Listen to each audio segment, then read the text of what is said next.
ದೇವರ ಕರುಣೆಗೆ ಪಾತ್ರರಾದ ಪ್ರಿಯ ಜನರೇ, ನಮ್ಮ ಕರ್ತನಾದ ಯೇಸು ಕ್ರಿಸ್ತನ ಅತ್ಯಧಿಕವಾದ ಕೃಪೆಯು ಮತ್ತು ಸಮಾಧಾನವು ತಮಗೂ ತಮ್ಮ ಕುಟುಂಬದ ಪ್ರಿಯರೆಲ್ಲರ ಮೇಲೆ ಹೆಚ್ಚೆಚ್ಚಾಗಿ ಉಂಟಾಗಲಿ. ಹೃದಯಂಗಮ ಮಾತು ಎನ್ನುವ ಈ ವಾಕ್ಯ ಧ್ಯಾನದಲ್ಲಿ ದೇವರ ಕನಿಕರವನ್ನು ಧ್ಯಾನಿಸ್ತಾ ಈ ತಿಂಗಳ ಈ 15ನೇ ದಿವಸದಂದು ನಾವು ಧ್ಯಾನಿಸುವಂಥ ದೇವರ ವಾಕ್ಯದ ಭಾಗ ಮಾರ್ಕನು ಬರೆದ ಸುವಾರ್ತೆ 5ನೇ ಅಧ್ಯಾಯ 19ನೇ ವಚನ. ಮಾರ್ಕ 5:19.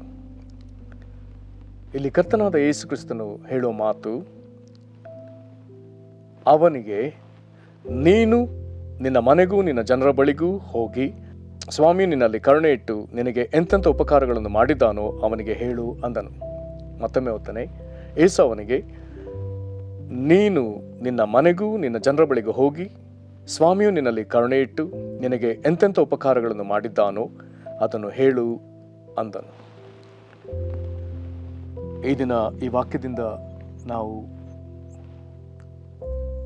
ಕರ್ತನ ಹೃದಯವನ್ನು ತಿಳ್ಕೊಳ್ಳುವುದಕ್ಕಾಗಿ ದೇವರ ಆತ್ಮನು ನಮ್ಮ ಸಂಗಡ ಮಾತನಾಡಲಿ. ನಾವು ಸತ್ಯವೇದದಲ್ಲಿ ಓದುವಂಥ ಒಂದು ವಿಶೇಷವಾದ ಘಟನೆ ಜರುಗಿದ ಮೇಲೆ ನಮಗೆ ಸಿಕ್ಕುವಂಥ ಒಂದು ಕರ್ತನ ಆದೇಶವಿದಾಗಿದೆ. ಇಲ್ಲಿ ಕರ್ತನಾದ ಯೇಸು ಕ್ರಿಸ್ತನಿಂದ ಈ ಮಾತನ್ನು ಪಡೆದುಕೊಂಡ ವ್ಯಕ್ತಿ ಯಾರು, ಆತನು ಅನುಭವಿಸಿದ ಸ್ವಾಮಿಯ ಕನಿಕರ ಏನು, ಆತನ ಸ್ವಾಮಿಯಿಂದ ಅಂದರೆ ಸ್ವಾಮಿ ಅನ್ನುವಂಥ ಈ ಪದಕ್ಕೆ ಸತ್ಯವೇದದ ಸಮಪದಗಳು ಕರ್ತನು, ಒಡೆಯನು ಎಂಬುದಾಗಿ ಆಗ್ತದೆ. ಓಕೆ, ಈ ಕರ್ತನಿಂದ ಈತನಿಗೆ ಕನಿಕರ ದೊರಕಿದ ಮೇಲೆ ಈತನ ಮೇಲೆ ನಮ್ಮ ಕರ್ತನಾದ ಯೇಸು ಕ್ರಿಸ್ತನ ಒಂದು ಜವಾಬ್ದಾರಿ ಇಡ್ತಾನೆ. ಆತನ ಹೆಗಲಿನ ಮೇಲೆ ಒಂದು ಜವಾಬ್ದಾರಿಯನ್ನು ಹೊರಿಸ್ತಾನೆ. ಅದು ಏನೆಂಬುದಾಗಿ ಕೇಳಿದ್ರೆ, ಈತನು ದೇವರಿಂದ ಅನುಭವಿಸಿದ ಕನಿಕರವನ್ನು ಆತನು ತನ್ನ ಮನೆಯವರಿಗೂ ಮತ್ತು ತನ್ನ ಜನರ ಬಳಿಗೂ ಹೋಗಿ ಹೋಗಿ ಅದನ್ನು ತಿಳಿಸಬೇಕು. ಯಾವ ಕಾರಣಕ್ಕೆ ದೇವರವನ ಹೆಗಲಿನ ಮೇಲೆ ಈ ಒಂದು ಜವಾಬ್ದಾರಿನ ಇಡ್ತಾನೆ ಎಂಬುದಾಗಿ ಕೇಳಿದರೆ, ಅದನ್ನು ಕೇಳಿಸಿಕೊಂಡವರು ಸಹ ಅದೇ ಸ್ವಾಮಿಯ ಬಳಿಗೆ, ಅದೇ ಕರ್ತನು ಒಡೆಯನಾಗಿರುವ ನಮ್ಮ ಕರ್ತನಾದ ಯೇಸು ಕ್ರಿಸ್ತನ ಬಳಿಗೆ ಬಂದು ಅವರೂ ಸಹ ಕರ್ತನಾದ ಯೇಸು ಕ್ರಿಸ್ತನಿಂದ ನಮಗೆ ದೊರಕುವಂಥ ಕನಿಕರವನ್ನು ಪಡಕೊಳ್ಳಲೆಂಬುದೇ ದೇವರ ಹೃದಯ.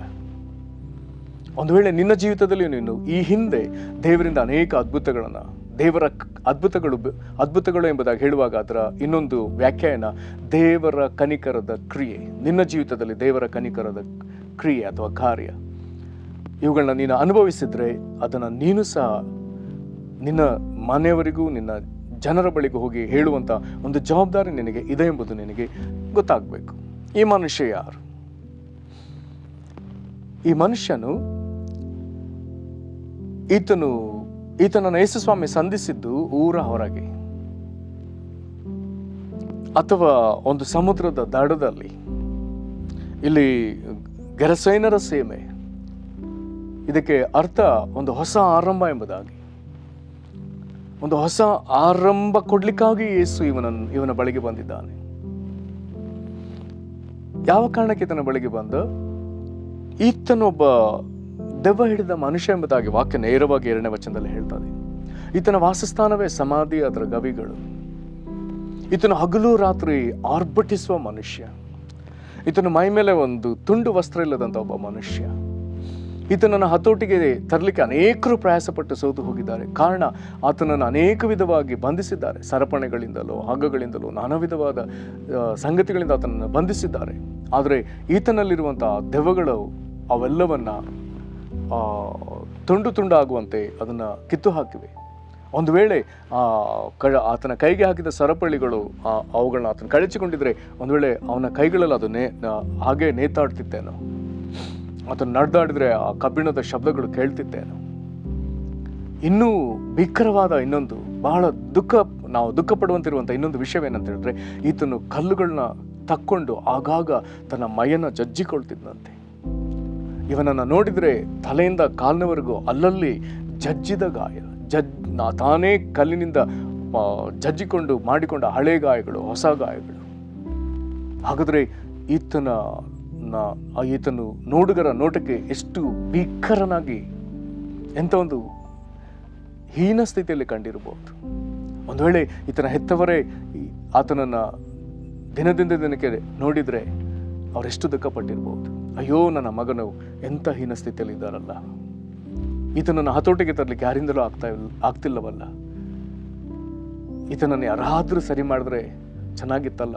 ಒಂದು ವೇಳೆ ಅವ್ರು ದೇವರ ಬಳಿಗೆ ಹೋಗಿ, ದೇವರೇ ನೀನಾದರೂ ಇದನ್ನು ಸರಿ ಮಾಡಬಲ್ಲೆ ಎಂಬುದಾಗಿ ಒಂದು ವೇಳೆ ತಂದೆ ತಾಯಿಗಳು ಇದ್ದಿದ್ರೆ ಅದನ್ನು ಮೊರೆಟ್ಟಿರಲಿಕ್ಕೆ ಸಾಧ್ಯ. ಈಗಲೂ ಅನೇಕ ತಂದೆ ತಾಯಿಗಳು ತಮ್ಮ ಯವನಸ್ಥ ಮಕ್ಕಳು ತಮ್ಮ ಜೀವಿತವನ್ನು ಕೆಡಿಸಿಕೊಳ್ಳುವುದನ್ನು ಕಾಣುವಾಗ ಹೀಗೆ ವ್ಯಥೆಪಡ್ತಾರೆ. ಈಗ ಈ ಮನುಷ್ಯನು ಈ ಹೀನಸ್ಥಿತಿಗೆ ಬರಲಿಕ್ಕೆ ಕಾರಣ ಈತನೊಳಗೆ ಇದ್ದಂಥ ದೆವ್ವಗಳು. ಕಾರಣ ಏಸು ಗೆರಸನರ ಸೀಮೆಗೆ ದೋಣಿಯಲ್ಲಿ ಬಂದು ದೋಣಿಯಿಂದ ಇಳಿದು ಆತನ ಆರಂಭದ ಹೆಜ್ಜೆಗಳನ್ನ ಇಡ್ತಿದ್ದಾನೆ ಅಷ್ಟೇ, ಈ ಮನುಷ್ಯನು ಎಲ್ಲಿಂದಲೂ ಓಡಿ ಬಂದು ಆತನ ಪಾದಕ್ಕೆ ಬೀಳ್ತಾನೆ. ಆದರೆ ಬಿದ್ದದು ಇವನನ್ನು ತಮ್ಮ ಹತೋಟಿಯಲ್ಲಿ ಇಟ್ಕೊಂಡಿದ್ದ ದೆವ್ವಗಳು ಏನಂತ ಪ್ರಶ್ನೆ ಮಾಡಬೇಕಾಗ್ತದೆ. ಹಾಗಾದರೆ ಅನೇಕರ ಜೀವಿತ ಈ ದಿನಗಳಲ್ಲಿ ಹಾಳಾಗಲಿಕ್ಕೆ ಕಾರಣ ಅನೇಕ ದೆವ್ವಗಳು ಅವರೊಳಗೆ ಅವರು ತಮ್ಮನ್ನೇ ಹಾಳು ಮಾಡಿಕೊಳ್ಳುವಂತೆ ಅವರನ್ನು ದುಷ್ಪ್ರೇರಣೆಗೆ ಪ್ರೇರೇಪಿಸ್ತದೆ. ಹೀಗೆ ಅನೇಕರ ಜೀವಿತ ಹಾಳಾಗಿದೆ. ಇಂಥವರನ್ನ ಕಂಡು ಯೇಸು ಮನಮರುಗುವ ದೇವರು.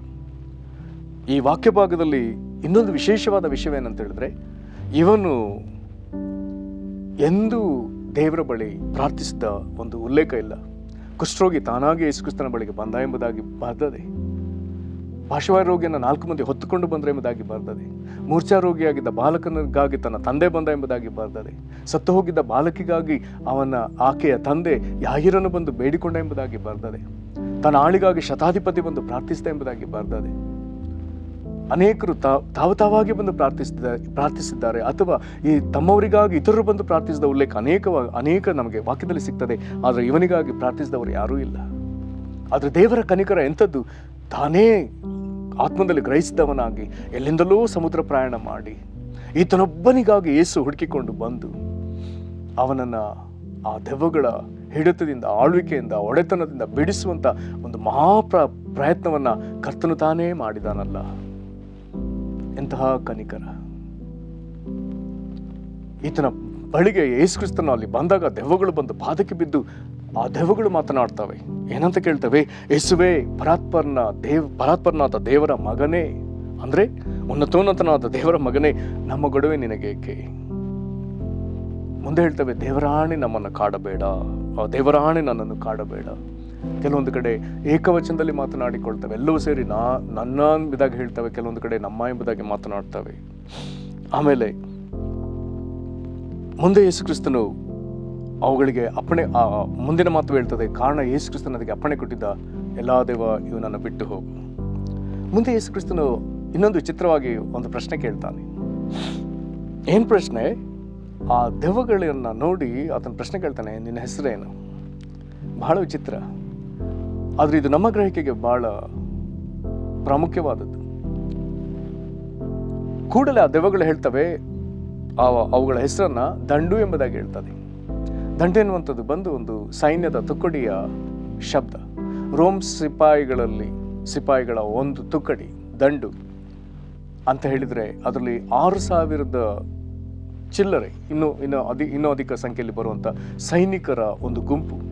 ಅದರಲ್ಲಿ 6,000 ಚಿಲ್ಲರೆ ಕಾಲಾಳುಗಳು, ಇನ್ನೂ ಒಂದು 200ಕ್ಕಿಂತಲೂ ಅಧಿಕ ಕುದುರೆ ಏರಿದ ಸೈನಿಕರು, ಎಲ್ಲರೂ ಸೇರಿ ಒಂದು ದಂಡಾಗ್ತದೆ. ಹಾಗಾದರೆ ನಮ್ಗೆ ಅರ್ಥವಾಗುವಂಥ ವಿಷಯವೇನಂತ ಹೇಳಿದ್ರೆ, ಒಬ್ಬ ಮನುಷ್ಯನೊಳಗೆ ಇಷ್ಟೊಂದು ಸಂಖ್ಯೆಯ ದೆವ್ವಗಳು.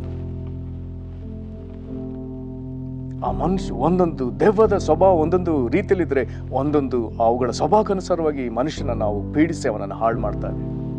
ದೇವರಿಗೆ ಸ್ತೋತ್ರ. ಯೇಸು ಅವನನ್ನು ಪೂರ್ಣ ಕೆಡಿಸೋದ್ರೊಳಗೆ ಆ ಸ್ಥಳಕ್ಕೆ ಬಂದು ಅವುಗಳನ್ನ ಓಡಿಸ್ತಾನೆ.